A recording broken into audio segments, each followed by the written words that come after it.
మొదటి భాగంలో కోరెషు పుట్టక ముందే 100 సంవత్సరాల క్రితం దేవుడు కోరెషు నా మంద కాపరి, నా చిత్తమంతయు నెరవేర్చువాడా అని, నా సేవకుడైన యాకోబు నిమిత్తం నేను ఏర్పాటు చేస్తున్నాను, నా ప్రజలైన ఇశ్రాయేల్ నిమిత్తం నిన్ను ఏర్పాటు చేస్తున్నానని చెప్పినట్టుగా ఆయనకు అధికారం ఇచ్చి బబులోనీయులను కూలద్రోసి కోరెషు పరిపాలనలో ఇశ్రాయేలుకు విడుదల ఇచ్చాడు. మనందరి పుట్టుక వెనకాల గొప్పదైన ప్రణాళిక, జగత్తు పునాది వేయబడక ముందే క్రీస్తులో మనల్ని దేవుడు ఏర్పాటు చేస్తున్నాడు పరిశుద్ధులంగా నిర్దోషులంగా బ్రతకాలని. కనుకనే ఈ పరిశుద్ధత అందరికీ అప్పట్లేదు, మనకు అబ్బిందంటే దేవుని ప్రణాళిక, దేవుని ఏర్పాటు, దేవుని ప్రేమ చేత క్రీస్తులు ఆయన మనల్ని ఏర్పాటు చేస్తున్నాడు. కాబట్టి పరిశుద్ధత మనకి సాధ్యమవుతుంది అన్నది మొదటి భాగం. అయితే ఈ రెండవ భాగంలో ఎజ్రా గ్రంథము 1వ అధ్యాయం 1వ వచనం నుంచి నేను చదివి వినిపిస్తాను. పారసీక దేశం రాజైన కోరెషు ఏలుబడిలో 1వ సంవత్సరం ముందు ఇర్మియా ద్వారా పలకబడిన తన వాక్యము నెరవేర్చుటకై యెహోవా పారసీక దేశం రాజైన కోరెషు మనసును ప్రేరేపింపగా అతడు తన రాజ్యమందంతటా చాటింపు వేయించి వ్రాతమూలముగా ఇట్లు ప్రకటన చేయించెను. దీన్ని మనం మొదటి భాగంలో ఆలోచించుకున్నాం. ఈ రెండవ భాగంలో పారసీక దేశం రాజైన కోరెషు ఆజ్ఞాపించున్నదేమనగా, ఆకాశమందలి దేవుడైన యెహోవా లోకమందున్న సకల జనములను నా వశము చేసి యోధాదేశమందున్న యెరూషలేములో తనకు మందిరమును కట్టించుమని నాకు ఆజ్ఞ ఇచ్చి ఉన్నాడు. కోరెషుతో దేవుడు ఏం చెప్పాడు అంటే, యోధాదేశమందున్న యెరూషలేములో నాకు మందిరం కట్టించబడాలి అని ప్రేరేపణ ఇచ్చాడంట. పనేంటి? యోధాదేశంలో యెరూషలేములో దేవునికి ఆలయం కట్టబడాలి, ఇది పని. 3వ వచనం, కావున దేనికి కావున? యోదయ దేశంలో యెరూషలేములో దేవునికి మందిరం కట్టించాలి కాబట్టి, కావున మీలో ఎవరు ఆయన జనులై ఉన్నారో, అర్థమవుతుందా? కావున మీలో ఎవరు ఆయన జనులై ఉన్నారో. యూదుడైన ప్రతివాడు యూదుడు కాదు, ఇశ్రాయేలుడైన ప్రతివాడు ఇశ్రాయేలు కాదు, చర్చికి వచ్చి కూర్చున్న అందరూ క్రైస్తవులు కాదు. ఇంకోసారి చెప్తాను వినండి, చర్చికి వచ్చి కూర్చున్న ప్రతి ఒక్కడు క్రైస్తవుడు కాదు, యూదుడైన ప్రతివాడు యూదుడు కాదు, ఇశ్రాయేలుడైన ప్రతివాడు ఇశ్రాయేలుడు కాదు. మీలో ఎవరు ఆయన జనులై ఉన్నారో అంటున్నాడు. అదేంటి? పారసీక దేశంలో యూదులు ఉన్నారు కదా, మీరంతా యూదులు, మీరందరూ ఆయన ప్రజలు కాబట్టి మీరంతా వెళ్ళి మందిరాన్ని కట్టుకోండి అని చెప్పటం ఆయన ఒక ఎంపిక ఇస్తున్నాడు, చాయిస్ ఇస్తున్నాడు. నేనైతే అందరికీ స్వేచ్ఛనిచ్చాను, అయితే అందరు వెళ్ళాలని రూల్ ఏమీ లేదు. ఎవరు వెళ్ళాలి? మీలో ఎవరైతే యోదయ దేశంలో యెరూషలేములో ఉన్నటువంటి ఆ దేవుని మందిరం ఉందే, ఆ దేవుణ్ణి నేను ప్రేమిస్తున్నా, ఇశ్రాయేలు దేవుడైన యెహోవా నా దేవుడు అని ఎవరైతే అనుకుంటారో, ఎవరైతే దేవుణ్ణి తమ సొంత దేవుడిగా భావిస్తారో, నా రక్షకుడు, నా విమోచకుడు, నా దేవుడని భావిస్తాడో వాడు వెళ్ళొచ్చు. అబే లేదండి, మాకు దేవుడేమో అంత సొంతం కాదండి అని అనుకుంటే ఇక్కడే ఉండొచ్చు. చాయిస్ ఏంటి? మీలో ఎవరు ఆయన జనులై ఉన్నారో వాళ్ళు వెళ్ళొచ్చు. మీలో ఎవరైతే పుట్టుకకు మాత్రమే యూదులై ఉండి జీవితం యూదుల్లాగా లేకుండా ఉంటుందో అటు ఇటు కానీ మీరంతా ఇక్కడ ఉండొచ్చు. ఆయన చాటింపు ఎలా వేస్తున్నాడు అంటే, కావున మీలో ఎవరు ఆయన జనులై ఉన్నారో వారు యోధాదేశమందున యెరూషలేమునకు బయలుదేరి యెరూషలేములోని దేవుని మందిరమును అనగా ఇశ్రాయేలు దేవుడని యెహోవా మందిరము కట్టవలెను. అలా కడుతూ ఉన్నప్పుడు వారి దేవుడు వారికి తోడై ఉండునుగాక. అలా మందిరాన్ని కట్టేటప్పుడు వారి దేవుడు వారికి తోడుగా ఉంటాడు, మీ దేవుడు మీకు తోడుగా ఉంటాడు. చూడండి, నేనైతే పర్మిషన్ ఇస్తున్నాను, మీరు వెళ్ళొచ్చు, మందిరాన్ని కట్టుకోవచ్చు. అయితే మధ్యలో చాలా ప్రమాదాలు ఉండొచ్చు, అక్కడికి వెళ్ళిన తర్వాత చాలా ప్రమాదాలు దాపరించవచ్చు. ఈ మొత్తం ప్రాసెస్లో నన్ను మీరు నిందించొద్దు.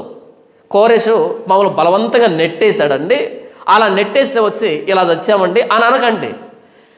ముందే చెప్తున్నా, మీలో ఎవరు ఆయన జనులై ఉన్నారో వాళ్ళే బయలుదేరండి. అక్కడ వెళ్ళి పనిచేసేటప్పుడు మీ దేవుడే మీకు తోడుకుంటాడు. ఈ మధ్యలో నన్ను నిందించకండి. ఈ మాట వినగానే అందరూ బయలుదేరలా.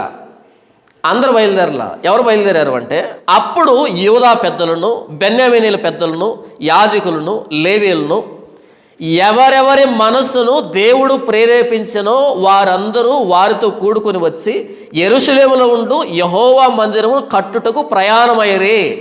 ఎవరు ప్రయాణమయ్యారంట? ఎవరెవరి మనస్సును దేవుడు ప్రేరేపించాడో వాళ్ళు బయలుదేరారు. దేనికి? మందిరాన్ని కట్టడానికి. అదేంటి? దేవుడు అందరినీ ప్రేరేపించడా?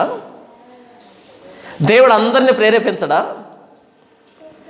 పైన ఆయన చాటింపు వేయించాడు, మీలో ఎవరు ఆయన జనులై ఉన్నారో మీరు బయలుదేరండి అని ఆయన అన్నాడు.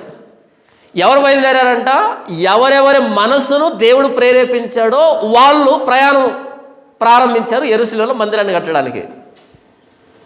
ఈ రెండు మీకు అర్థం చేయించడమే ఈ రెండవ భాగం. పారసీక దేశం నుంచి యూదయ దేశానికి 4 నెలల ప్రయాణం. ఇంకోసారి చెబుతాను వినండి.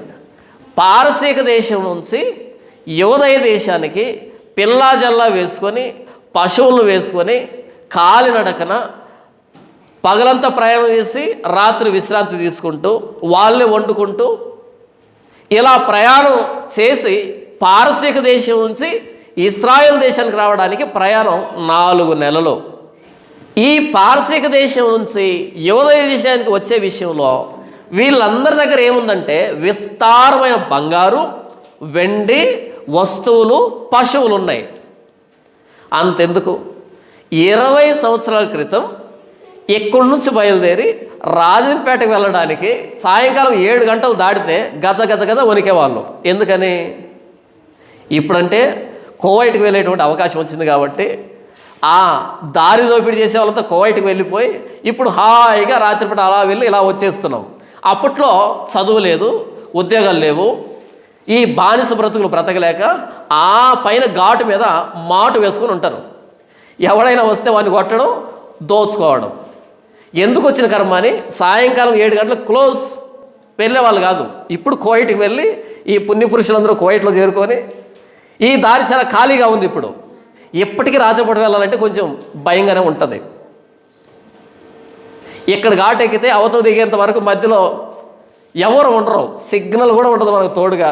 జేబులో 500, 1000 రూపాయలు ఉంటేనే దారి దోపిడీ చేసేటువంటి పుణ్యపురుషులు ఉన్నటువంటి 20 సంవత్సరాల క్రితం పరిస్థితి చెప్పాను.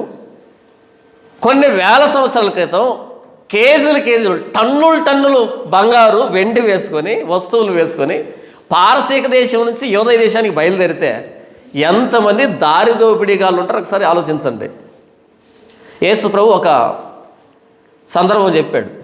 ఒకడు యెరూషలేము నుంచి యెరికోకు వెళ్తున్నాడంట. అతడు దొంగల చేతులు చిక్కాడంట. వాడిని కొట్టి అన్నీ దోచుకొని కొర ప్రాణాలతో వదిలిపెట్టారు. ఒంటి మీద బట్టలు కూడా లేకుండా వదిలిచేసుకున్నారు. యేసు ప్రభు చెప్పిన సందర్భం గుర్తుందా? ముందు రోజుల్లో దారి దోపిడీ అన్నది ఒక వృత్తి. ఏం పని చేస్తున్నారు అంటే, నేను సాఫ్ట్వేర్ అంటాం కదా ఇప్పుడు, అప్పట్లో ఏం పని చేస్తున్నావు అంటే దారి దోపిడీ, అదొక వృత్తి అప్పట్లో. మా ఊరికి 1 కిలోమీటర్ దూరంలో ఒక చింతమాను ఉండేది. ఆ చింతమాను ఎప్పటికీ ఉంది, అది పెరగదో తరగదో అలాగే ఉంటుంది. అది దాని పేరు ఏంటంటే దొంగ చింతమాను. పాపం ఆ చింతమాను ఎవరింటికి వెళ్ళి దొంగతనం చేసిందిలే, కానీ దాని పేరు ఏంటంటే దొంగ చింతమాను. దొంగ చింతమాను అంటే అప్పట్లో చుట్టుపక్కల అందరూ దొంగతనం చేసి ఆ చింతమాను కింద నివాసం చేసేవాళ్ళంట. ఇప్పుడు అది పెద్ద విశాలమైన రోడ్డు అయింది, రోడ్డు పక్కన వచ్చింది. అది అప్పట్లో ఒక అడవిలాగా ఉంటే దోపిడిగాళ్ళు దొంగలంతా ఎక్కడ ఉంటారు అంటే ఆ చింతమాను కింద ఉంటారు కాబట్టి దాన్ని దొంగ చింతమాను పేరు పెట్టారు. పాపం అది ఎప్పుడు దొంగతనం చేయలే. ఇలా దారి దోపిడీ ఉండేటువంటి ఆ రోజుల్లో టన్నులు బంగారు, విలువైన వస్తువులు తీసుకొని వస్తున్నారు వాళ్ళు. ప్రాణాపాయ పరిస్థితులు పొంచి ఉంటాయా, పొంచి ఉండవా? 4 నెలల ప్రయాణం, కాలి నడకన, రాత్రింబవలు ప్రయాణం చేసి రావాలి. 4 నెలల ప్రయాణం అంటే ఊహించడు ఒకసారి. కాబట్టి మేము రాలేములే నాయన, మోకాలు నొప్పులు, ముసలిదాన్ని ఇక్కడే చచ్చిపోతా అనే గొప్ప వాళ్ళు ఉంటారు. అప్పుడు కూడా ఉన్నారు మనలాగే. ఈరోజు మీ ఇంటికి వచ్చి పెన్షన్ ఇవ్వలేం, కానీ మీరే అక్కడికి రండి అంటే మోకాళ్ళ మీద డ్యాన్స్ చేసుకుంటూ వెళ్తాం కదా. కానీ చర్చికి రమ్మంటే మోకాలు నొప్పులు, నడుముల నొప్పులు, ఆయాసము, దగ్గు, జలుబు, సర్వరోగాలు అప్పుడే క్షణకాలంలో పుడతాయన్నమాట. అప్పుడే షుగరు 550కి పోతుంది, ఆ పెన్షన్ వాడు మాత్రం మీరు పలానా దగ్గరికి రావాలని చెప్తే బస్సులు లేకపోయినా నడుచుకుంటూ పోతాం, నడవలేని పరిస్థితిలో ఉంటే ఇలా దొర్లుకుంటూ పోతాం. ఆ పెన్షను అన్ని అద్భుతాలు చేస్తుంది. యేసుప్రభు చేయలేకపోతున్నాడు చూసారా. చర్చికి రమ్మంటే ఎన్ని దొంగ సాకులు కదా. ఆ రోజుల్లో కూడా ఈ జాతి ఉండేది అనమాట. అందుకనే కోరేష్ ఏమన్నాడు అంటే, అందరిని పొమ్మంటే నన్ను చెప్పిస్తారు ఆ దారి మధ్యలో. ఈ కోరేషు పాడుగాను, ఈ కోరేషు వంశం నాశనంగాను అని తిట్టుకుంటారు మీరు అడుగు వేసిన ప్రతిసారి, మమ్మల్ని ఇబ్బంది పెట్టినాడు అని అంటారు. కాబట్టి ఎవరు ఆయన జనులై ఉన్నారో వాళ్ళే వెళ్ళండి. మాకంత ఓపిక లేదండి, యెహోవా మందిరాన్ని కట్టే అంత మా దగ్గర లేదు, ఏదో చివరి దశలో ఉన్నాం, 4 మెతుకులు దొరికితే తిని ఇక్కడే చచ్చిపోతాం. మాదేమి యోధ దేశం కాదు, మాది ఇదే దేశం. ఎప్పుడో చిన్నపిల్లడప్పుడు వచ్చాను, ఆ దేశం ఉంటే ఏంటి పోతే ఏంటి, నేను ఇక్కడే పెరిగాను, ఇదే నా దేశం అని అనుకుంటే ఇక్కడే ఉండొచ్చు మీరు, ఇబ్బంది ఏమీ లేదు. మీకు పెన్షన్ ఇస్తాను, భోజనం పెట్టిస్తాను, అన్నీ చేస్తాను. కానీ నేను పారసీక దేశంలో ఉన్నా సరే, నేను పుట్టింది యూదా దేశంలో, నా దేవుడు ఇశ్రాయేలు దేవుడని యెహోవా, ఆయన మందిరం కూలిపోయింది, నేను ప్రాణంతో వెళ్ళి నా దేవుని మందిరానికి సహకరించకపోతే నా జీవితం ఎందుకు, నేను అసలు యూదునేనా అని అనిపిస్తే కనుక మీరు వెళ్ళొచ్చు. మన క్రైస్తవులే కదా, ఎవరైనా బలవంతంగా జుట్టు పట్టుకొని లాక్కొచ్చి అలా బాప్తిజం తొట్టులో పుట్టుకొని ముంచి లేపారా? లేదు కదా.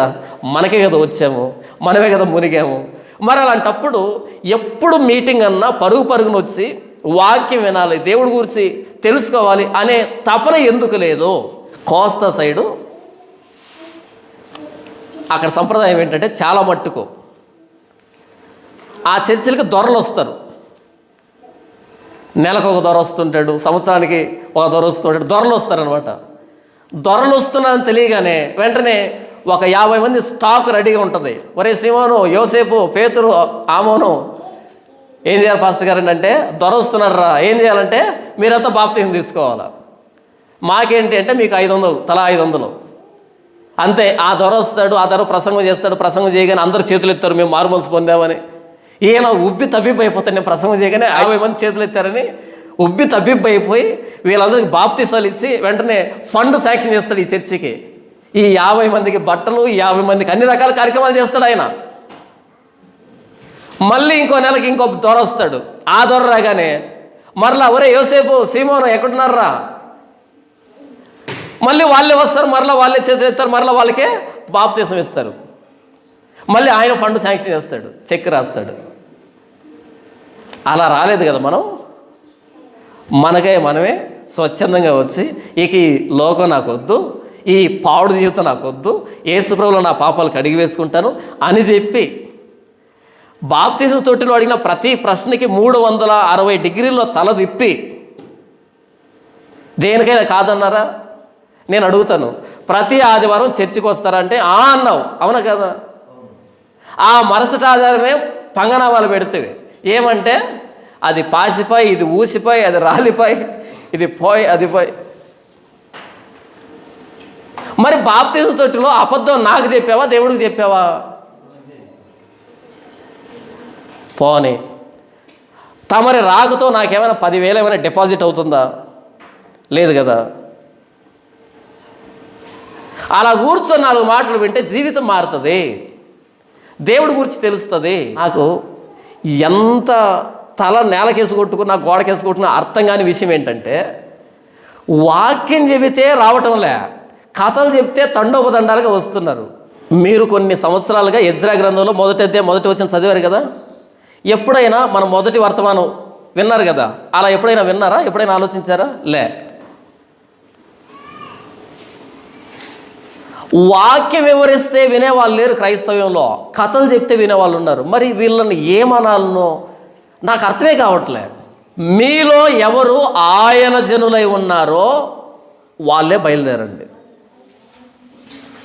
ఎందుకు ఆ మాట అన్నాడు అంటే, యూదుడైన ప్రతివాడు యూదుడు కాదని అర్థం చేస్తున్నాడు ఆయన. వీళ్ళు పేరుకే ఇశ్రాయేలు, పేరుకే యూదులు తప్ప నిజంగా యూదుల ఆలోచన విధానం లేదు వీళ్ళకి. మేము వాగ్దాన ప్రజలమే, మా పుట్టుక వెనకాల ప్రణాళిక ఉంది అనేటువంటి దేవుడి పట్ల రోషం లేదు వీళ్ళకి.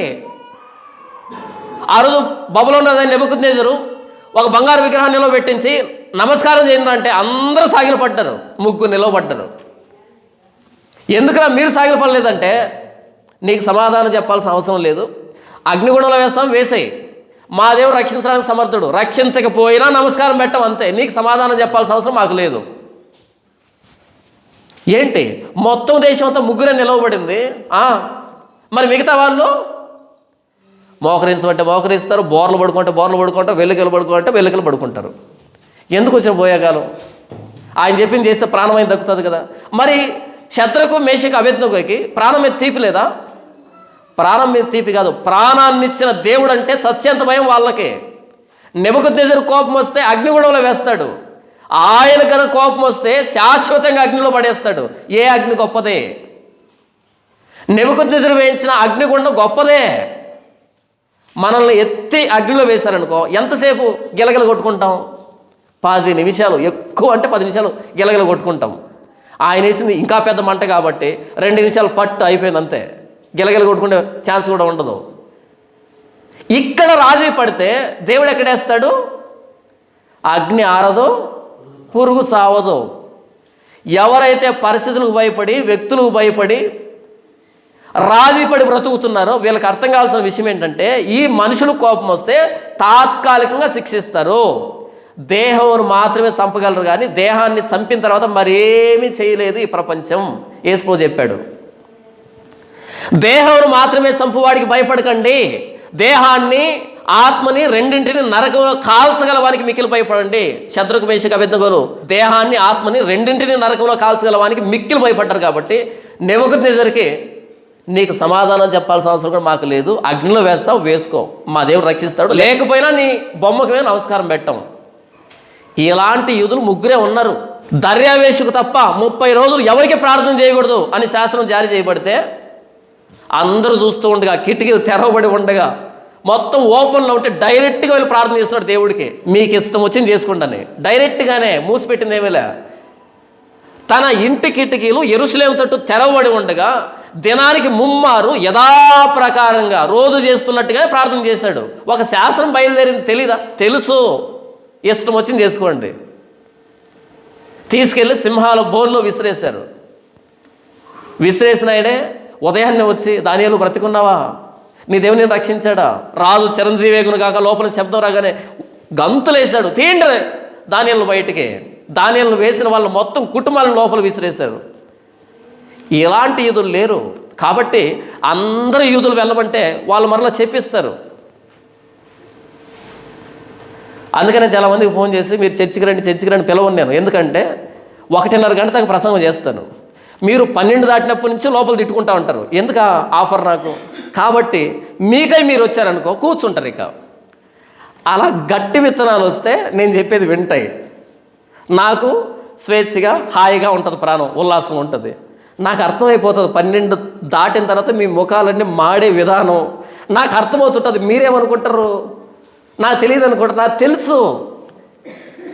మీరు నిజంగా ప్రారంభం నుంచి చివరి దాకా నా మాట వింటే మీరు మధ్యాహ్నం తినే భోజనం కంటే రుచి ఉంటుంది ఈ మాట.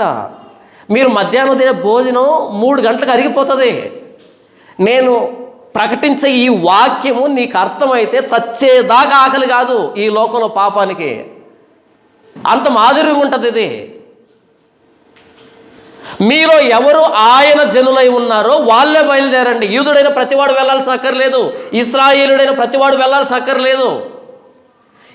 మీలో ఎవరు ఆయన జనులై ఉన్నారో ఆ దేవుడు నా దేవుడిని ఎవరైతే భావిస్తారో మీరే వెళ్ళొచ్చు.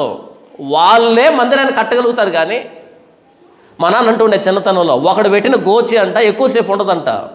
ఎవడికి వాడు పెట్టుకుంటే ఎక్కువసేపు ఉంటుంది.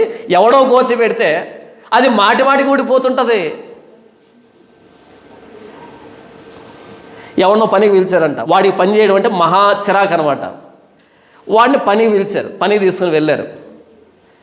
మట్టి మోసే పని, తట్టలో మట్టి వేసి ఆ మట్టి మోయాలి. ఊరే ఇలా రారా, మట్టి మోయాలంటే తల మీద చుట్టాలి కదా, చుట్ట చుడుతుంటే అబ్బో బరువు బరువు బరువు అంటున్నాడంట. ఏది? చుట్ట చుట్టూ చుట్టేటప్పుడే బరువు అంటే నువ్వు తట్ట మోసేది ఎప్పుడు? చర్చికి వచ్చి కూర్చోవడమే నీకు మోకాళ్ళ నొప్పులు, నడువు నొప్పులు, ఆయాసం, హెచ్చవి తప్ప అన్ని రోగాలు వస్తే పరలోకంలో ఏం పని చేస్తావు? వెళ్ళి బోరు కొట్టదు ఆ పరలోకంలో. 2:30 గంట వాక్యం చెప్తేనే బోరు కొడుతూ ఉంటే పరలోకంలో శాశ్వతంగా దేవుని స్తుతించడమే ఉంటే బోరు కొడుతుంది.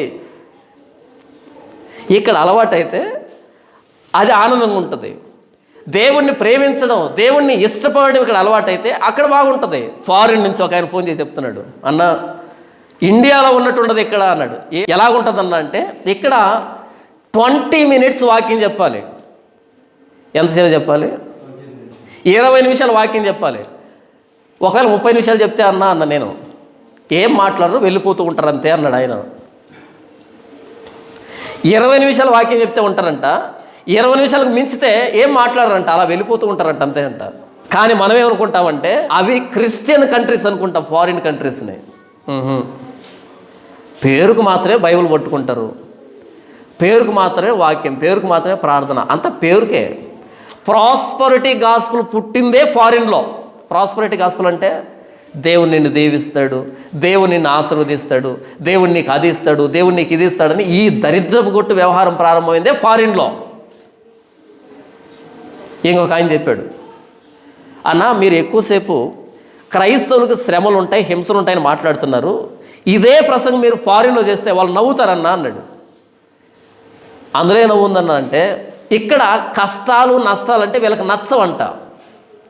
యేసుప్రభువు నమ్ముకున్నాం కదా, నీతిగా బ్రతకాలి, కష్టపడాలి, శ్రమపడాలి సువార్త కోసం అంటే నచ్చదంట వాళ్ళకి. వాళ్ళకి ఏం చెప్పాలంటే దేవుడు నిన్ను బ్లెస్ చేస్తాడు అని చెప్తే అది ఆనందం అంట. కనుకనే ఈరోజు యేసుప్రభు శిలువ త్యాగం గురించి కాకుండా యేసుప్రభు నీకు అది ఇస్తాడు, నీకు ఇది ఇస్తాడు అని మన చెవులకు ఇంపుగా ఉన్న మాటలు ప్రకటిస్తున్నారు. ప్రాస్పరిటీ గాస్పుల్ పుట్టిందే ఫారిన్ నుంచి. ఇదంతా నేను ఎందుకు చెప్తున్నాను అంటే చర్చికి వచ్చిన ప్రతి ఒక్కడు క్రైస్తవుడు కాదు, యూదుడైన ప్రతి ఒక్కడు యూదుడు కాదు, ఇశ్రాయేలుడైన ప్రతి ఒక్కడు ఇశ్రాయేలు కాదు. కాబట్టి ఎవరు ఆయన జనులై ఉన్నారో వాళ్ళే బయలుదేరండి. యెహోవా మందిరాన్ని ఎవరు కట్టగలుగుతారు అంటే ఆయన నా దేవుడు అనేవాడే ఆ బరువును మోయగలుగుతాడు, ఆ ఎండలో ఆ శ్రమను తట్టుకోగలుగుతాడు. ఆయన నా దేవుడు అనేవాడే మందిరాన్ని పూర్తి చేయగలుగుతాడు.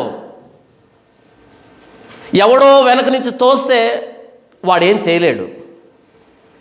ఇంటికి ఆటో పంపించి ఆటో ఎక్కి చర్చికి రండి అంటే రాలేకపోతే ఇలాంటి మనం పరలోకం వెళ్ళబోతాం.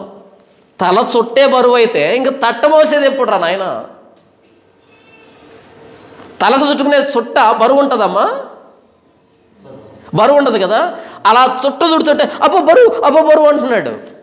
ఒరే నువ్వు తట్టెప్పుడు మోస్తావు? చెమ్ముడు నీళ్ళు పోసుకొని ఉలిక్కి పడితే కొండ నీళ్ళు ఎప్పుడు పోసుకుంటావు? ఇంటికి ఆటో పెట్టి చర్చికి రా వాక్యం అని అంటే మేము రాలేము, వారం రావాలంటే ఎట్ట పాస్టర్ అయ్యా అంటే మరి పరలోకానికి ఏం చేస్తావు వెళ్ళి? కొంతమంది నాకు ఫోన్ చేసి సలహా ఇస్తారు, అన్న మీ ప్రసంగాలు గంట పైన ఉన్నాయన్న, ఏం చేద్దాం మరి ఇప్పుడు? దాన్ని కట్ చేసి దేన్ని గంట ప్రసంగాన్ని కట్ చేసి 10 నిమిషాలు ఒక ప్రసంగం, 10 నిమిషాలు ఒక ప్రసంగం, 10 నిమిషాలు ఒక ప్రసంగం, అలా బిట్టుగా కట్ చేస్తే వ్యూవర్స్ ఎక్కువ వస్తారన్న అని సలహాలు ఇస్తున్నారు. నేను చెప్పాను, బిట్లు వినే భక్తులు నాకు వద్దు. గంట కాదు 2 గంటలు చెప్పినా వింటామనే వాళ్ళే నా ఛానల్లోకి రావాలి, నా ప్రసంగాలు వినాలి. యేసుప్రభు ప్రసంగం ఎత్తుకుంటే 3 రోజులు చెప్పాడు. ఎన్ని రోజులు చెప్పాడు? ఎందుకంటే అప్పట్లో వాచ్ లేదు, ఎవరి చేతికి వాచ్ లేదు. కాబట్టి 3 రోజులు ప్రసంగం చెప్పాడు, భోజనం పెట్టాడు. ఈరోజు అర్ధగంట మించి ప్రసంగం లేదు. ఆ అర్ధగంటలో కూడా కనీసం 6 జోకులు వేయాలి. వాక్యంలో ఉన్న మాధుర్యం మనకు అర్థమైతే ఎంత సమయం మనం వింటామో మనకు తెలియదు. కొంతమంది పుణ్యపురుషులు అంటారు, అన్న 10 నిమిషాలు ఒక బిట్టు, 10 నిమిషాలు ఒక బిట్టు, 10 నిమిషాలు ఒక బిట్టు ఇలా కట్ చేసి పెడితే ఎక్కువ వ్యూవర్స్ వస్తారు. సారీ వద్దు, నాకు 10 నిమిషాలు వాక్యం వినవాడు మనకెందుకు? మనది మినిమం 1:30 నిమిషాలు మన రేంజ్. ఆ రేంజ్లో నడిస్తే మనకు సరిపోతుంది. కానీ 10 నిమిషాలు వినేవాడు పరలోకానికి దేనికి? ఇప్పుడు షార్ట్లు వచ్చాయి, 30 సెకండ్లు 60 సెకండ్లో వాక్యం అయిపోతుంది. మరి వాళ్ళు ఎంత ప్లాన్డ్గా ప్రిపేర్ అవుతున్నారో నాకు తెలియదు, కానీ ఖచ్చితంగా 30 సెకండ్లు ఫినిష్ చేసేస్తారు వాక్యాన్ని, ఖచ్చితంగా 60 సెకండ్లు ఫినిష్ చేసేస్తారు. కెమెరా స్టార్ట్ అనగానే వాక్యం స్టార్ట్ చేస్తారు, కట్ అనగానే 60 సెకండ్లు ఖచ్చితంగా కట్ చేస్తారు. మధ్యలో ఏ గ్యాప్ ఉండదు, మధ్యలో ఏ కట్టు ఉండదు. ఎంత అద్భుతంగా ప్రిపేర్ అవుతారు తెలుసా? ఆ 60 సెకండ్ల కోసం ఎంత అద్భుతమైన డ్రెస్ వేసుకుంటారు, ఎంత అద్భుతమైన లొకేషన్ సెలెక్ట్ చేసుకుంటారు. కెమెరా స్టార్ట్ అనగానే సినిమా యాక్టర్లకు కూడా లేనటువంటి టాలెంట్ ఇది. 60 సెకండ్లో నాన్ స్టాప్ డైలాగ్ కట్. మీలో ఎవరు ఆయన జనులై ఉన్నారో వాళ్ళు బయలుదేరండి, మీ వల్లనే మందిరం కట్టబడతారు తప్ప యూదుడైన ప్రతివాడు బయలుదేరితే అక్కడికి వెళ్ళి సనుక్కోవడం, నసుక్కోవడం తప్ప ఏమీ జరగదు. అది చూసారండి ఎంత పెద్ద రాయో, దాన్ని ఎవడెత్తుతాడండి? మేము అసలు ముసలోళ్ళమే అంటారు మీరు. కాదు, ఎవరు ఆయన జనులై ఉన్నారో వాళ్ళు బయలుదేరండి. ఎందుకు అంటే 4 నెలల ప్రయాణం తట్టుకోవాలి. అన్ని ప్రతికూల పరిస్థితులు, ఇప్పుడున్నట్టుగా రోడ్లు లేవు, ఇప్పుడున్నట్టుగా అనుకూలమైన పరిస్థితులు లేవు. ఇక్కడి నుంచి బయలుదేరారు, అక్కడికి వెళ్ళారో లేరో కూడా నాకు తెలియదు. నేనైతే వదిలిపెడుతున్నా, మీరైతే ఎక్కడికి వెళ్తారో ఏమవుతారో నాకు తెలియదు. మీలో ఎవరు ఆయన జనులై ఉన్నారో వాళ్ళు వస్తే మీ దేవుడు మీకు తోడై ఉంటాడు. మీ దేవుడికి అప్పగిచ్చేస్తున్నా, మీరు బయలుదేరండి అంతే. వదిలిపెట్టడం నా బాధ్యత, వదిలిపెట్టాను. బంగారు కావాలన్నా, వెండి కావాలన్నా, ఇంకా ఏమైనా వస్తువులు కావాలంటే అడగండి, ఇంకా పశువులు కావాలంటే అడగండి, నా కోసం ప్రార్థన చేయండి, మీరు బయలుదేరండి. మధ్యలో ఏదైనా జరిగితే నేను బాధ్యుడిని కాదు. అందుకని మీలో ఎవరు ఆయన జనులై ఉన్నారు మీరు బయలుదేరండి. 4 నెలల ప్రయాణాన్ని తట్టుకోగలగాలి. ఎవడు తట్టుకోగలుగుతాడు అంటే ఆయన నా దేవుడు. నేను ఎలాగైనా యెరూషలేముకి వెళ్ళాలి, నా దేవుని మందిరాన్ని నిలవబెట్టే పనిలో నేను పాలుభాగస్తుని కావాలి అని ఎవడైతే దృఢ నిశ్చయం చేసుకుని ఉంటాడో వాడు మాత్రమే ఈ 4 నెలల ప్రయాణాన్ని తట్టుకోగలడు. అందుకని అన్నాడు ఆ ప్రకటనలో, మీలో ఎవరు ఆయన జనులై ఉన్నారో బయలుదేరండి అని. ప్రభువైన యేసుక్రీస్తు వారు నా సొంత రక్షకుడు, నా యేసు ప్రభు అనే భావన ఉంటే వాడి వల్ల మిరాకిల్స్ జరుగుతాయి. నంబర్ 2, దేవుడు ఎవరెవరిని ప్రేరేపించాడో వాళ్ళు బయలుదేరారంట. ఎందుకు దేవుడు కొంతమందిని ప్రేరేపిస్తాడు? దేవుడు ఎవరెవరిని ప్రేరేపించాడో వాళ్ళు బయలుదేరారు అని రాయబడింది కదా. దేవుడు ఎందుకని కొంతమందిని ప్రేరేపిస్తాడు? కొంతమందిని ప్రేరేపించినా ఉపయోగం లేదు కాబట్టి. మనకి ఏదైనా సహాయం కావాలనుకోండి, ఏదైనా పని జరగాలి, మనం ఎవరికి ఫోన్ చేస్తాం, ఎవరిని సంప్రదిస్తాం? ఎవరు మన మాట వింటారో వాళ్ళ దగ్గరికి వెళ్తాం. అందరి దగ్గరికి ఎందుకు వెళ్తాం? పరువు పోగొట్టుకోవడం తప్ప. ఎవరిని ప్రేరేపిస్తే పని జరుగుతుందో వాళ్ళని ప్రేరేపించాడు, మిగతా వాళ్ళని వదిలిపెట్టాడు. దేవుడు తన పనికి ఎవరిని ప్రేరేపిస్తాడో వాడు ధన్యుడు.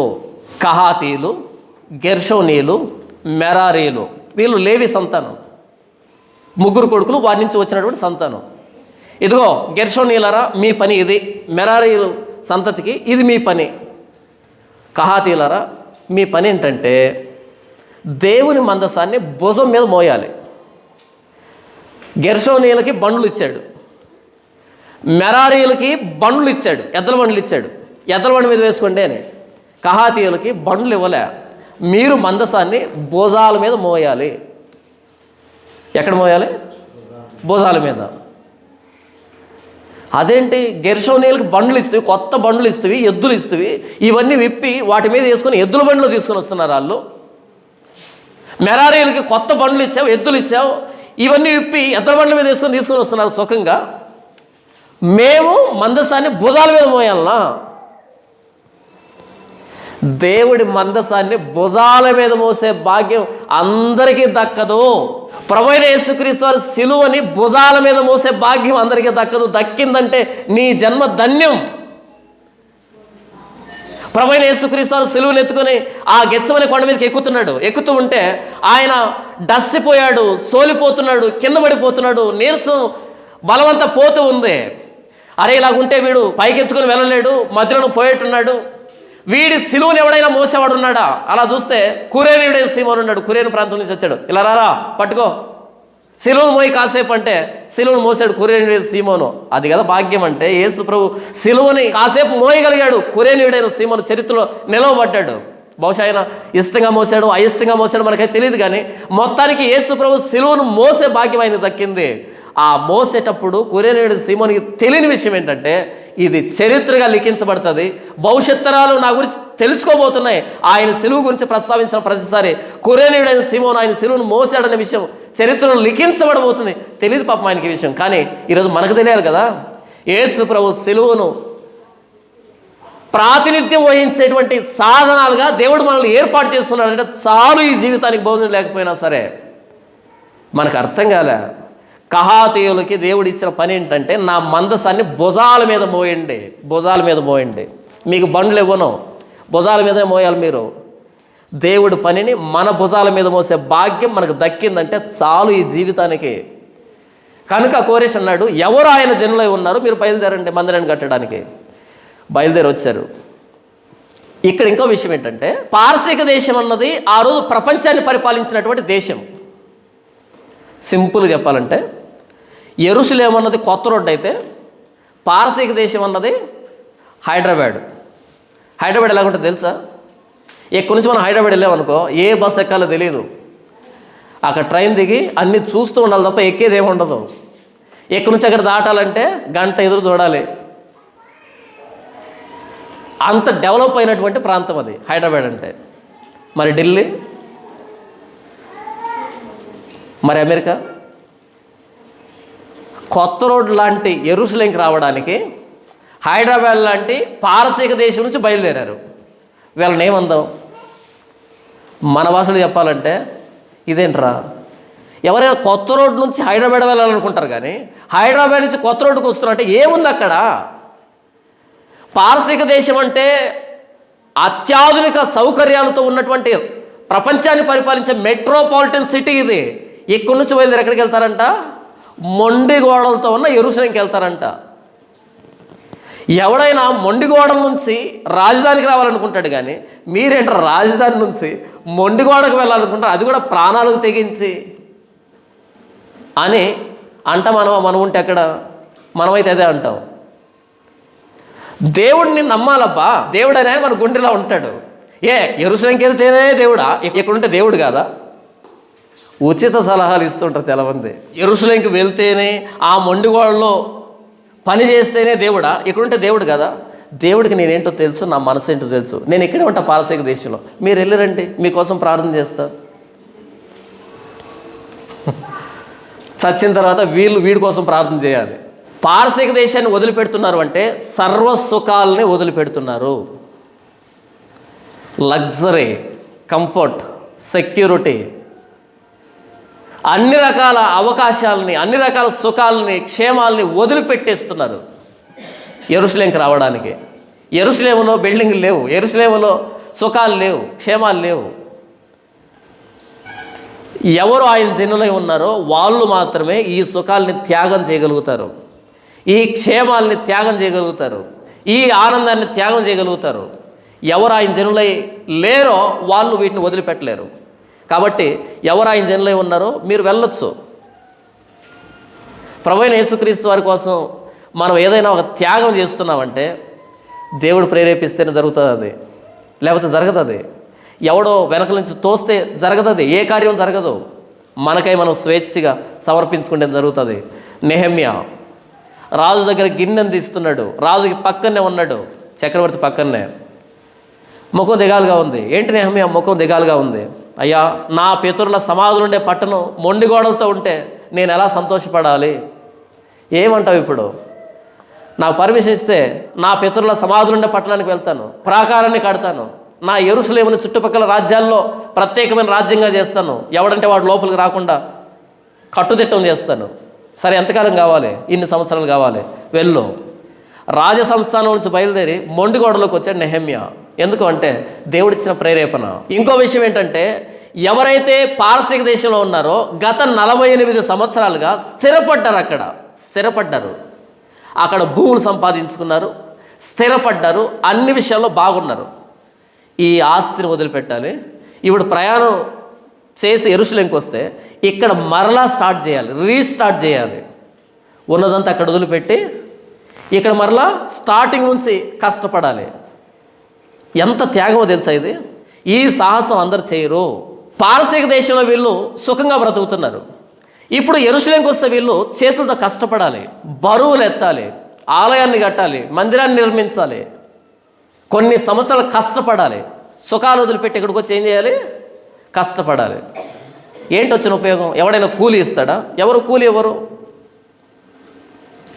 తర్వాత ఆ పారసీక దేశంలో వీళ్ళకు భయం లేదు, సెక్యూరిటీ ఉంది, భద్రత ఉంది, సైనికుల పహారా ఉంటుంది, ఎవరికి ఇబ్బంది లేదు, చాలా భద్రంగా ఉన్నారు. వాళ్ళు బయలుదేరి యెరూషలేముకి వస్తే యెరూషలేము చుట్టూ యెరూషలేము నాశనం కావాలి, యెరూషలేము ఎప్పటికీ కట్టబడకూడదు అనేటువంటి శత్రువులు ఉన్నారు చుట్టూ. నెహెమ్యా వచ్చినప్పుడు ఎన్ని కష్టాలు అనుభవించాడు తెలుసా? ఆ ప్రాకారాన్ని కట్టేటప్పుడు ఒక చేతిలో ఖడ్గం, ఒక చేతిలో పనిముట్టు తాపి, ఈ చేత్తో పని చేయడం, శత్రువు వస్తే ఈ చేత్తో యుద్ధం చేయడం, ఒక చేతిలో కత్తి, ఇంకో చేతిలో తాపి పట్టుకుని పనిచేశారు. అంటే ఎంత శత్రుత్వం, ఎంత ద్వేషం. అబద్ధ ప్రవచనాలు చెప్పించారు, ఎగతాళి చేశారు. అక్కడికి వచ్చి మీరు కట్టే గోడ మీద ఒక నక్క ఎగురు దూకితే మీ గోడ పడిపోతుంది అని కామెంట్ చేశారు, ఎగతాళి చేశారు, అబద్ధ ప్రవచనాలు చెప్పించారు. నోవద్య అనేటువంటి ఒక ప్రవక్తి ద్వారా నెహెమ్యాకి అబద్ధపు సంకేతాలు ఇచ్చారు. ఈరోజు రాత్రి నువ్వు మందిరంలో పడుకో, నిన్ను చంపడానికి వస్తున్నారని మందిర నియమాలను ఉల్లంఘించేటట్టుగా చేశారు. మనం పలానా దగ్గర కలుసుకుందాం, నీతో మాట్లాడాలని చెప్పి రహస్యంగా పిలిపించి చంపడానికి ప్రయత్నం చేశారు. ఎన్ని ప్రయత్నాలు జరిగాయి తెలుసా? నెహెమ్యా గ్రంథం చదివితే సురక్షితమైన ప్రదేశం నుంచి చుట్టూ శత్రువులు ఉండేటువంటి యెరూషలేముకి రావాలి. ఎవరు రాగలరు అంటే ఎవరు ఆయన జనులై ఉన్నారో వాళ్ళే రాగలరు. మొత్తంగా బయలుదేరి ఎంతమంది వచ్చారు అంటే 50,000 మంది వచ్చారు. తర్వాత అధ్యాయంలో మొత్తం అందరూ కలిపితే 50,000 మంది యెరూషలేముకి వచ్చారు. జెరుబ్బాబెలు నాయకత్వంలో పారసీక దేశం నుంచి బయలుదేరి. మరి మిగిలిన వాళ్ళు ఎందుకు రాలేదు అంటే మిగిలిన వాళ్ళు ఆయన మా దేవుడు, మేము ఆయన ప్రజలమి అని దృఢమైనటువంటి ఆలోచన విధానం లోపల లేదు కాబట్టి. ఈరోజు సువార్త అన్యాయం అవుతూ ఉంటే, ప్రభువైన యేసుక్రీస్తు వారి ప్రాణత్యాగం వెక్కిరించబడుతూ ఉంటే అందరికీ ఎందుకు కోపం రాదు అంటే ఎవరు ఆయన జనులై ఉన్నారో వాళ్ళకే యేసు ప్రభు మీద ప్రేమ ఉంటుంది, ఆయన ప్రాణత్యాగం గురించి బాధ ఉంటుంది. ప్రభువైన యేసుక్రీస్తు వారు యెరూషలేము మందిరానికి వెళ్ళాడు. అది పండుగలు అందరూ సంతోషపడుతున్నారు. అయితే యేసు ప్రభు ఒక్కడే ఆ దేవాలయంలోకి వెళ్ళి ఆ పావురాలను తోలివేసి, గొర్రెలను తోలివేసి, ఎడ్లను తోలివేసి, వారి బల్లలను పడద్రోసి, త్రాళ్ళతో కొరడాలు చేసి వారిని తరుముకున్నాడు. మీరు ఎప్పుడైనా యేసు ప్రభు సంబంధించినటువంటి ఆ క్లిప్పింగ్ చూస్తున్నప్పుడు గమనించండి. ఒక పిచ్చి పట్టినోడు ఎలా ప్రవర్తిస్తాడో అలా ఉంటుంది ఆయన ప్రవర్తన, యాక్టింగ్. ఆ సందర్భంలో ఈ యాక్ట్ చేసిన వాళ్ళు పిచ్చి పట్టిన వాళ్ళలాగా ఇంతమంది సంబరపడుతూ ఉంటే, సంతోషపడుతూ ఉంటే, పండుగ చేసుకుంటూ ఉంటే, దేశ విదేశాల నుంచి సందర్శకులు వచ్చి ఆ మందిరంలో జరుగుతున్న ఆ పండుగను చూస్తూ ఉంటే ఒక్క యేసు ప్రభుకే ఎందుకు అంత కోపం వచ్చింది? పిచ్చి వాళ్ళలాగా ఎందుకని ఆ బల్లలు పడద్రోశాడు, ఆ గువ్వలను తోలివేశాడు, ఎట్లని గొర్రెను తోలివేశాడు, ఎందుకని కొరడాలు తీసుకొని అందరిని తరుముకున్నాడు అంటే నా దేవుని మందిరం ఇది, నా తండ్రి ఇల్లు ఇది, నా తండ్రి ఇంటిని దొంగల గుహగా ఎందుకు చేశారు? నా తండ్రి ఇల్లు అని భావించిన యేసుప్రభుకు ఒక్కడికే కోపం వచ్చింది. మిగిలిన వాళ్ళకి ఎందుకు కోపం రాలే? మనకెందుకండి అని అందరు కలిసి దేవుని ఆలయాన్ని దొంగల గుహగా చేశారు. మొన్న ఒక అక్క ఫోన్ చేసింది, అన్న నేను పలానా చర్చికి వెళ్తాను, నా కానుక ఆ చర్చిలో ఇవ్వచ్చా అని అడిగింది.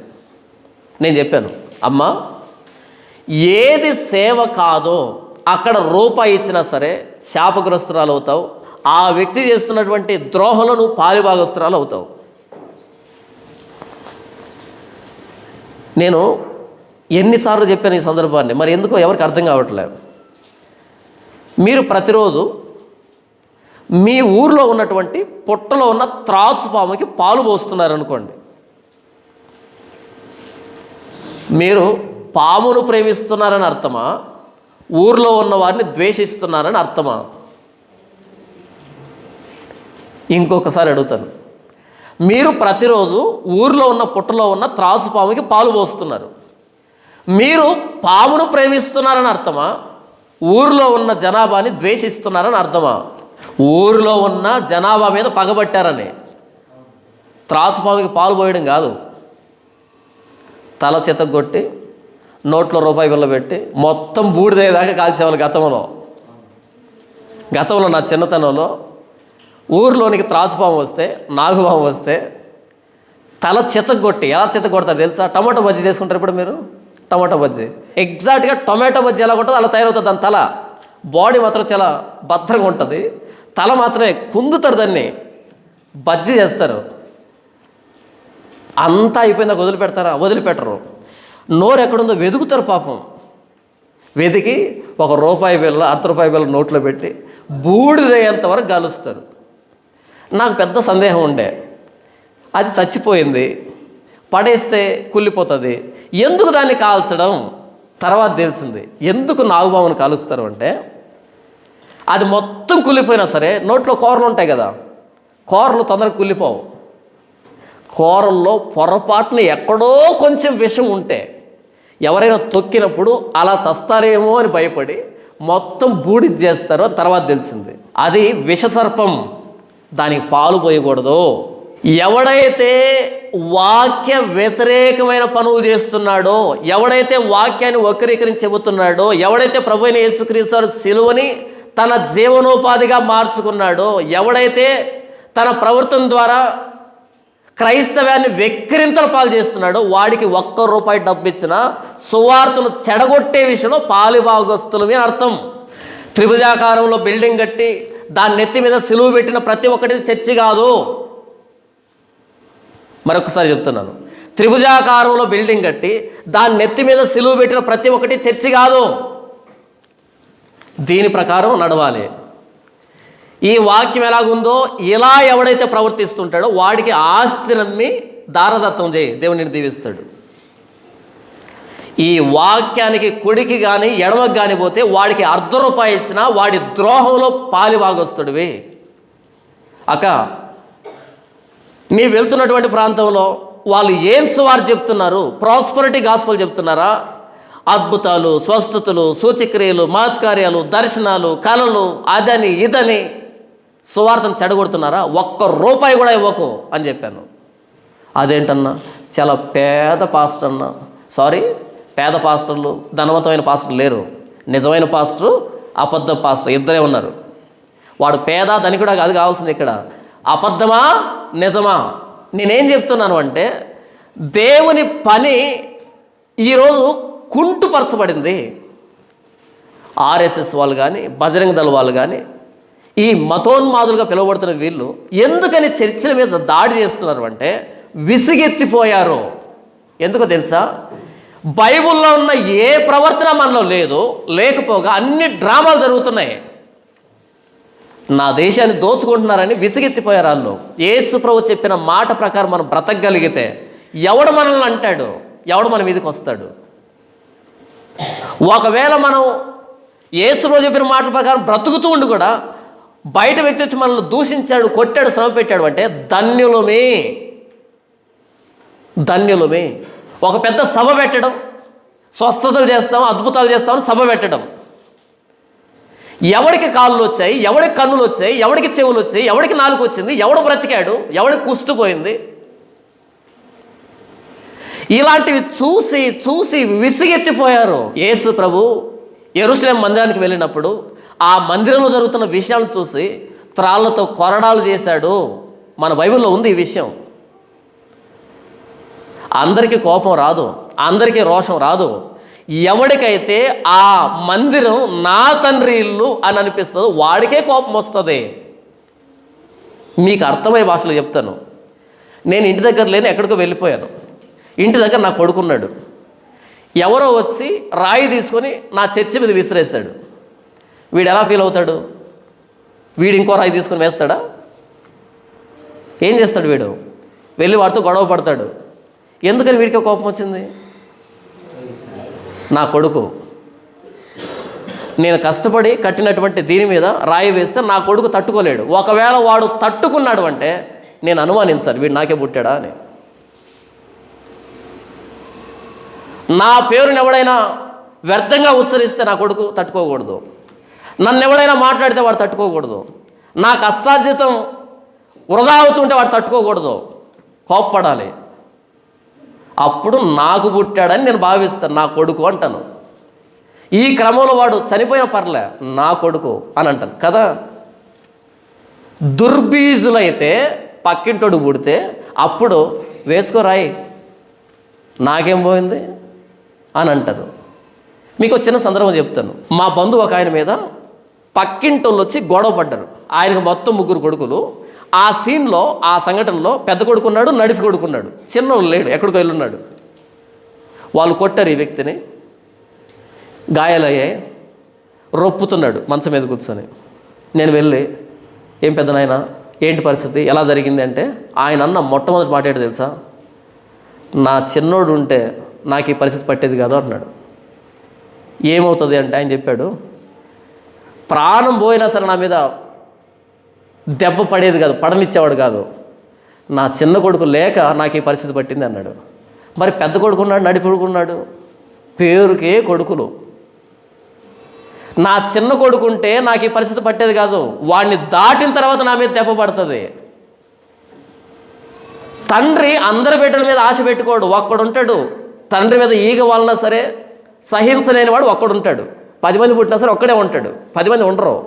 యెరూషలేములో పండగ జరుగుతూ ఉంటే, దేశ విదేశాల నుంచి సందర్శకులు వస్తే, అంగరంగ వైభవంగా పండగ జరుగుతూ ఉంటే, అందరూ సంతోషాలు మునిగి తేలుతూ ఉంటే, ఒక్క యేసు ప్రభు కోపం వచ్చింది. కారణం ఏంటి అంటే, నా తండ్రి ఇంటిని దొంగల గుహగా ఎందుకు చేశారు మీరు, ఇది నా తండ్రి ఇల్లు, నా తండ్రి ఇల్లు అన్నవాడికే కోపం వస్తుంది. అందుకే కోరేష్ అన్నాడు, ఎవరు ఆయన ప్రజలే ఉన్నారో వాళ్ళే బయలుదేరండి.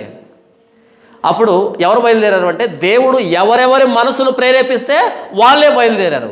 ఈరోజు క్రైస్తవ్యం అన్యుల మధ్య అపహాస్యం పాలైపోతూ ఉంది. నిన్న ఒక ఆయన పోస్ట్ పెట్టాడు, వేలాది మందిగా సభకు తరలి వచ్చారు. క్రైస్తవ పోస్టులు ఎలాగుంటాయంటే, వేలాది మందిగా సభకు తరలి వచ్చారంట, వాళ్ళ కోసం ప్రత్యేకమైన ప్రార్థనలు చేశారంట. ప్రత్యేకమైన ప్రార్థన బైబిల్లో ఉండదు, బైబిల్లో ప్రార్థన ఉంటుంది. మరి వీళ్ళు ఏం చేస్తారో నాకు తెలియదు. ప్రత్యేకమైన ప్రార్థనలు చేశారంట. చేయగానే దేవుడు అనేకమైన అద్భుతాలు చేశాడంట.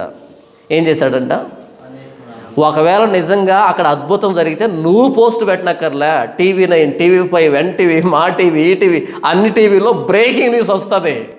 పలానా దగ్గర మీటింగ్ పెట్టారు, కుంటివాడి కాళ్ళు వచ్చాయి, బ్రేకింగ్ న్యూస్ రాదా? అక్కడ అద్భుతం జరగలేదు అన్నదాని గుర్తు ఏంటంటే, నువ్వు రాసుకుంటున్నావు దేవుడు అద్భుతమైన కార్యాలు చేశాడని. ఆయన చేయలేదు కాబట్టి నువ్వు రాసుకుంటున్నావు. ఆయన చేసి ఉంటే బ్రేకింగ్ న్యూస్. గుడ్డివాడి కన్నులు వచ్చాయి, బ్రేకింగ్ న్యూస్. మూగవాడికి 4 వచ్చింది, బ్రేకింగ్ న్యూస్. చనిపోయిన వాడు బ్రతికాడు, బ్రేకింగ్ న్యూస్. టీవీలో వస్తుంది రాదా? ఈరోజు సోషల్ మీడియా యుగం ఇది.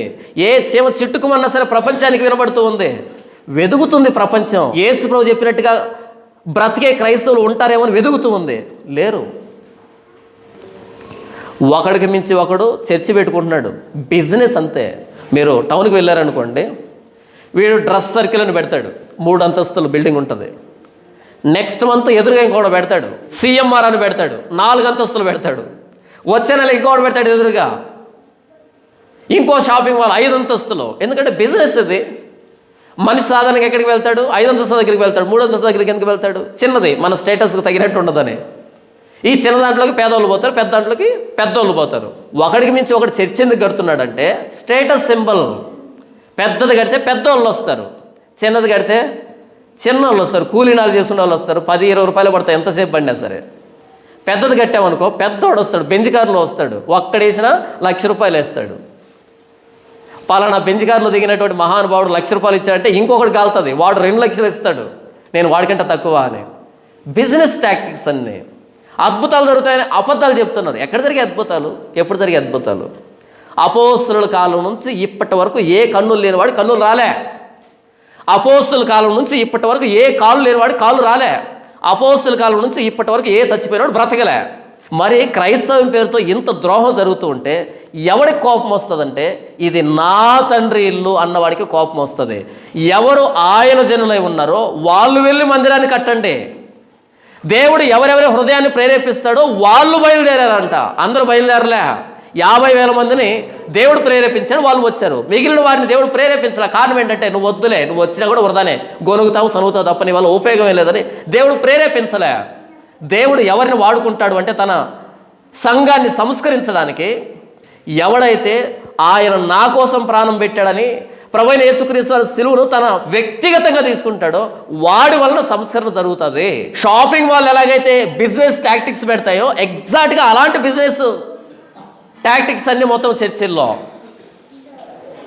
క్రైస్తవం భ్రష్టు పట్టిపోయింది. నిన్న ఒక చర్చిలో బయట వాళ్ళు వచ్చి దాడి చేశారు. చర్చి మీద దాడి చేసి దారుణంగా కొట్టారు, రాళ్లతోనూ కర్రలతోనూ కొట్టారు. ఇప్పుడు 2 భాగాలు అయిపోయారు. హైందవులంతా హైందవులకు సపోర్టు, క్రైస్తవులంతా క్రైస్తవులకు సపోర్టు. ఏ బుర్రన్నోడు కూడా ఇంతకు నిజమేంటి అని ఆలోచించలే అక్కడ. ఇంకొకసారి చెప్తా వినండి. ఎక్కడో చర్చి మీద దాడి జరిగింది. దాడి జరగగానే క్రైస్తవులంతా ఏకమై మా చర్చి మీద దాడి చేస్తారా, మా చర్చి మీద దాడి చేస్తారా అని వీళ్ళు ఒకవైపు, వాళ్ళు ఒకవైపు. ఇంతకు నిజంగా ఏం జరిగింది అక్కడ ఎవడికొద్దు. మీకు అర్థమవుతుందా? యేసుప్రభు ఏం చెప్పాడు అంటే, ఒక చెంప మీద కొడితే రెండో చెంప చూపించండి అని చెప్పాడు. అది చేసేవాడే క్రైస్తవుడు అవుతాడు. వాళ్ళు వచ్చి ఒక మాట అన్నారని ఈ చర్చిలో ఉన్న వాళ్ళ మీద దాడి చేశారు. స్టార్టింగ్ మొదట వీళ్ళు దాడి చేశారు, తర్వాత వాళ్ళు తన్నారు. 10 మంది ఉన్న నీకే అంత రోషం ఉంటే మరి 200 మంది ఉన్నారు తనరు. ఇప్పుడు మీడియాలోకి వచ్చి మా మీద దాడి జరిగింది, మమ్మల్ని కొట్టారు, మమ్మల్ని తిట్టారు, మాకు రక్తాలు చూడు. యేసుప్రభు చెప్పింది ఏంటంటే, వాళ్ళు కొడితే కొట్టించుకోండి అని చెప్పాడు. నిజంగా నీ వైపు తప్పు లేకుండా వాళ్ళు కొట్టినప్పుడు కొట్టించుకొని ఉంటే దేవుడు శబాష్ నా మాట ప్రకారం బ్రతికావు అనుండు. అలా కాకుండా వాళ్ళు మర్యాదకున్నా సరే వీళ్ళే వాళ్ళని గెలికి వాళ్ళ దగ్గర తన్నులు తిని సెక్యులర్గా బాగుంటుంది, లౌకికంగా బాగుంటుంది, చూడు ఇంతమందిని కొట్టారని వీళ్ళు సానుభూతి చూపెడతారు. దేవుడు సానుభూతి చూపెడతాడా? దేవుడి దాకా మాకెందుకండి, వీళ్ళ సానుభూతే కావాలి మాకు అంటే ఇంక మనం ఏం చేయలేము. ఎవడైనా నిన్ను అన్యాయంగా కొడితే ఇంకో చెంప చూపెట్టు అన్నటువంటి యేసుప్రభు మాటని గాలికి వదిలిపెట్టేసి ముందు నువ్వే వాడిని కొట్టి తర్వాత వాడి దగ్గర తన్నులు తిని చూడు మమ్మల్ని కొట్టారంటే రాజకీయ నాయకులు పనికి వస్తుంది. ఈవెంట్ మా దళితుల మీద దాడి జరిగింది, మేము తీవ్రంగా ఖండిస్తున్నామని ఎవడో వస్తాడు. రాజకీయ నాయకులు పనికి వస్తుంది. ఈ ఎలక్షన్ టైంలో బాగా ఉపయోగపడుతుంది. అంతకుమించి ఇంకెందుకు పనికిరాదు. దేవుడు అసలు ఒప్పుకోడు. ఇంకో చోట చర్చ మీద దాడి జరిగింది. ఎందుకు జరిగిందిరా అంటే సంపూర్ణ రాత్రి ప్రార్థన పెట్టి ఓ అరుస్తున్నారు మైకులు పెట్టి. వాళ్ళు నిద్రపోవద్దు. నీకు అంత భక్తి ఉంటే నీ చర్చిలో రహస్యంగా చేసుకో. రాత్రిపూట అందరు నిద్రపోయేటప్పుడు మైకులు పెట్టి ఓ అరిచరిచి కేకలు వేసి వాళ్ళ కోపం వచ్చి తన్నారు. ఇప్పుడు మరలా మా చర్చి మీద దాడి జరిగింది. ఎందుకు జరిగింది? నీ భక్తి ఏదో నువ్వు చేసుకోవచ్చు కదా. ప్రసంగం బయటకు వినపడితే మర్యాదగా ఉంటుంది, కానీ నువ్వు చేసే ఆరాధన, పాటలు, గంతులు, కేకలు బయటకు పెట్టేసి వాళ్ళకి నిద్ర వద్దా? నేనేం చెప్తున్నాను అంటే ఇలాంటి వాటి వల్ల క్రైస్తవం నవ్వులు పాలవుతూ ఉంది. ఎవడికి రోషం వస్తుంది? ఎవడు పడిపోయినటువంటి దేవుని మందిరాన్ని కట్టడానికి ముందుకు వస్తాడు అంటే ఎవడు ఆయన ప్రజలై ఉన్నారో వాడు వస్తాడు. ఎవడి హృదయాన్ని దేవుడు ప్రేరేపిస్తాడో వాడు వస్తాడు. మీకు మాట చూపెడతాను బైబిల్లో. ఆయన పేరు అపోస్తలుడైన పౌలు. ఆయనకి కొంతమంది చెప్పారు, పౌలా వద్దు అక్కడికి వెళ్ళొద్దు, అక్కడ వెళ్తే ప్రమాదం ఉందని చెప్పారు. ఆయన ఏమన్నాడు చూడండి ఒకసారి. అయితే దేవుని కృపా సువార్తను గురించి సాక్ష్యం ఇచ్చుట యందు నా పరుగును నేను ప్రభువైన యేసు వలన పొందిన పరిచర్యను తుదముట్టించవలనని నా ప్రాణమును నాకెంత మాత్రమును ప్రియమైనదిగా ఎంచుకొనుటలేదు. ప్రభువైన యేసుక్రీస్తు వారి సువార్తను తుదముట్టించాలని, ఆ పరిచర్యను తుదముట్టించాలి అని నా ప్రాణాన్ని నాకు ఎంత మాత్రమును ప్రియమైనదిగా ఎంచుకొనట్లేదు. నా ప్రాణానికి ఏం జరిగినా పర్లేదు, పరిచర్య జరగాలి అన్నది అపోస్తలుడైన పౌలు మాట కదా. ఇప్పుడు 2024లో ఏంటంటే ఎందుకు వచ్చారమ్మా చర్చి కంటే, అయ్యా ప్రాణం బాగాలేదయ్యా అందుకే వచ్చాం. నా ప్రభువైన యేసుక్రీస్తు వారి సువార్తను తుదముట్టించాలని నా ప్రాణాన్ని ప్రియమైనదిగా ఎంచుకోలేదు అని అంటే ప్రారంభ క్రైస్తవ్యం. ఈరోజు ఎందుకు వచ్చారమ్మ చర్చి కంటే ప్రాణం బాగలేదయ్యా, ప్రాణం బాగవుతుందని వచ్చామయ్యా. ఇలాంటి వారి పీక మీద కత్తి పెట్టి యేసు ప్రభువును వదిలిపెట్టవా అంటే కత్తి పెట్టేదాకుంటామా? ప్రభువైన యేసుక్రీస్తు వారి సువార్తను ప్రకటించడం అంటే ప్రాణం మీదకి తెచ్చుకోవడం, మొత్తం ప్రపంచానికి ఎదురు తిరగడం, మొత్తం వ్యవస్థకి ఎదురు తిరగడం. ప్రభువైన యేసుక్రీస్తు వారి నిజమైన దేవుడు అంటే మొత్తం ప్రపంచానికి ఎదురు తిరుగుతున్నాం. నా ప్రాణాన్ని ప్రియమైనదిగా ఎంచుకోలే ప్రభువైన యేసుక్రీస్తు వారి సిలువ కోసం. ఎందుకంటే ఆయన నా కోసం ప్రాణం పెట్టాడు, నేను ఆయన కోసం ప్రాణం పెట్టడానికి బద్ధుణ్ణి. కాబట్టి నా ప్రాణాన్ని నేను ప్రియమైనదిగా ఎంచుకోవట్లేదు అని పరిచర్య ప్రారంభిస్తే ఈరోజు సాక్ష్యాలు ఏంటంటే యేసు ప్రభు నా ప్రాణాన్ని కాపాడడానికే నమ్ముకున్నా. తప్పు లేదు, ప్రాణాపాయ పరిస్థితుల్లో యేసు ప్రభు ప్రార్థన చేస్తాం, కానీ చచ్చిందాకా అదే పాట, ఇంక వేరే పాట లేదా? చచ్చిపోయిన దాకా ఆయన ప్రాణాన్ని కాపాడేదానికే అదే పాట, ఇంక వేరే పాట లేదా? సువార్త కోసం నువ్వు ఏం చేశావు? యేసు ప్రభు సిలువ కోసం నువ్వు ఏం చేశావు? ఏ సుఖాన్ని కోల్పోయావు? ఏ క్షేమాన్ని కోల్పోయావు? ఏ భద్రతను కోల్పోయావు? ఎవరు ఆయనజనులై ఉన్నారో వాళ్ళు బయలుదేరండి, మొండిగోడలోకి వెళ్ళండి, దేవుని ఆలయాన్ని కట్టండి, కష్టపడండి, 4 నెలలు బాధభరితమైనటువంటి శ్రమతో ఉన్నటువంటి ప్రయాణం చేయండి. ఇదంతా ఎవరు చేయగలుగుతారంటే, ఎవరి మనసునైతే దేవుడు ప్రేరేపిస్తారో వాళ్ళే చేయగలుగుతారు. కహాతీయులు తమ భుజాల మీద దేవుని మందసాన్ని మోశారు. ఈరోజు నీవు నేను దేవుని పనిని ఏం చేస్తున్నాం? మీరేం చేయొద్దు. ఎవరెవరైతే వాక్యాన్ని చెడగొడుతున్నారో వాళ్ళకి డబ్బును బిగబట్టండి, వాళ్ళే చేస్తారంతే. మరొకసారి, ఎవరెవరైతే దేవుని సువార్తను చెడగొడుతున్నారో వాళ్ళకు డబ్బును బిగబట్టండి, ₹1 ఇవ్వద్దు, వాళ్ళే చచ్చిపోతారంతే. డబ్బు కోసం వచ్చినాడు, డబ్బు లేకపోతే వాడే పోతాడు, ఇంకో దారి వెతుక్కుంటాడు. కోస్తా ప్రాంతంలో చేపల చెరువులు ఉంటాయి. ఆ చేపల చెరువులో వీళ్ళు పిల్లలను తెస్తారు. ఉదాహరణకి ఎక్స్ అనేటువంటి చేప పిల్లలను తెచ్చారనుకోండి ఆ చేపల చెరువులోనికి. ఈ ఎక్స్ అనేటువంటి చేప పిల్లలు కాకుండా వై అనేటువంటి చేప పిల్లలు కూడా పుడతాయి. అవేం చేస్తాయంటే ఎక్స్ అనే చేప పిల్లలకి వేసినటువంటి ఈ ఫీడింగ్ని, ఈ తిండిని అవి తింటాయి. అందుకని ఏం చేస్తారు తెలుసా? వాటిని చంపేస్తారు, నిర్దాక్ష్యంగా మందు పెట్టి చంపేస్తారు వాటిని, వై అనే వాటిని. ఎందుకని? మన ఎక్స్ బతకాలంటే వైని చంపాల్సిందే. అలాగే సువార్త ఈరోజు స్థిరపడాలి అంటే, ప్రభువైన యేసుక్రీస్తు సిలువ సువార్త ప్రకటించబడాలి అంటే, దీనికి ఆటంకంగా ఉన్న ప్రాస్పరిటీ గాస్పెల్ అంతం కావాల్సిందే, నిర్దాక్షిణ్యంగా చంపాల్సిందే. యేసు ప్రభు కొరడా తీసుకున్నాడు, నీవు నేను కూడా కొరడా తీసుకోవాలి. ₹1 మనం కానుక వేసే ముందు వాడు ఏం చెప్తున్నాడు అన్నది ఆలోచించాలి. ఈ స్పృహ వస్తే కనుక క్రైస్తవ్యం సంస్కరించబడుతుంది. ఈజీ మనకి అలవాటు పడ్డారు, సుఖంగా డబ్బు సంపాదించడానికి అలవాటు పడ్డారు. నేను దేవుడు దీవిస్తాడు, ఆశీర్వదిస్తాడు అనే తీయటి మాటలు చెప్తూ ఉంటే డబ్బు కోట్లలో వస్తుందని అందరూ పాస్టర్లు అయిపోయారు. అన్ని చోట్ల పరిచర్యలు ప్రారంభించబడ్డాయి. వాక్యాన్ని పక్కన పెట్టుకొని చూడాలి, అది పరిచర్య కాదా అని. ప్రభువైన యేసుక్రీస్తు వారి సిలువ సువార్తను ప్రకటించడానికి నా ప్రాణాన్ని ప్రియమైనదిగా ఎంచుకోవటం లేదు. ఇది సేవ అంటే. నా మట్టుకైతే బ్రతుకుట క్రీస్తే, చావైతే లాభం. నా మట్టుకైతే బ్రతుకుట క్రీస్తే, చావైతే లాభం. ఇది పరిచర్య విధానం. 30వ వచనం చూడండి. క్రీస్తునందు విశ్వాసం ఉంచడం మాత్రమే కాక ఆయన పక్షమున శ్రమపడుటయు ఆయన పక్షమున మీకు అనుగ్రహించబడెను. క్రీస్తునందు విశ్వాసం ఉంచడం మాత్రమే కాక ఆయన పక్షమున శ్రమపడుటయు ఆయన పక్షమున మీకు అనుగ్రహించబడెను. యేసు ప్రభువు నమ్ముకుంటే ఆయన పక్షాన శ్రమ కూడా అనుభవించాలి. నేను యేసు ప్రభువు నమ్మాను అంతే, చర్చికి వచ్చిపోతూ ఉంటాను కాదు. దేవుని సేవలో నీ పాత్ర ఏంటి? యెరూషలేములో మందిరం పడిపోయింది, కూలద్రోయబడింది, మొండిగోడలో మిగిలిపోయింది. నీవు ఆయన ప్రజ అయితే బయలుదేరు, ప్రయాణంలో కష్టాలను అనుభవించు, అక్కడ వెళ్ళి రాళ్ళు ఎత్తు, దూలాలు ఎత్తు, మరలా మందిరాన్ని నిర్మించే విషయంలో నీ కష్టాన్ని దారిపోయి కష్టపడు. ఇది కదా ప్రభువైన యేసుక్రీస్తు వారి సిలువ సువార్త. మొండిగోడలో మిగిలిపోయింది. ఈరోజు నీవు నేను ప్రభువైన యేసుక్రీస్తు వారిని ప్రేమిస్తే, మనం ఆయన ప్రజ అయితే ఆయన పక్షాన శ్రమపడడం కూడా మనకు అనుగ్రహించబడింది. దేవుని సువార్తలో మన పాత్ర ఏంటి? అందరూ తమ సొంత కార్యములనే చూసుకొనిచున్నారు, కానీ యేసుక్రీస్తు కార్యములు చూడరు.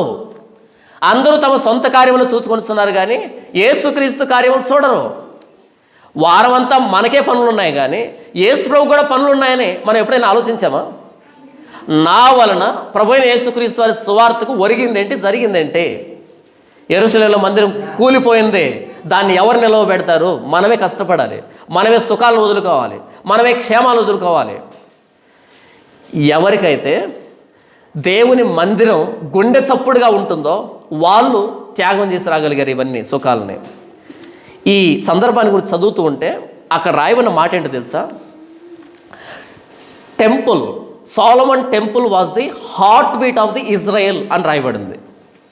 Solomon temple was the heart beat of the Israel.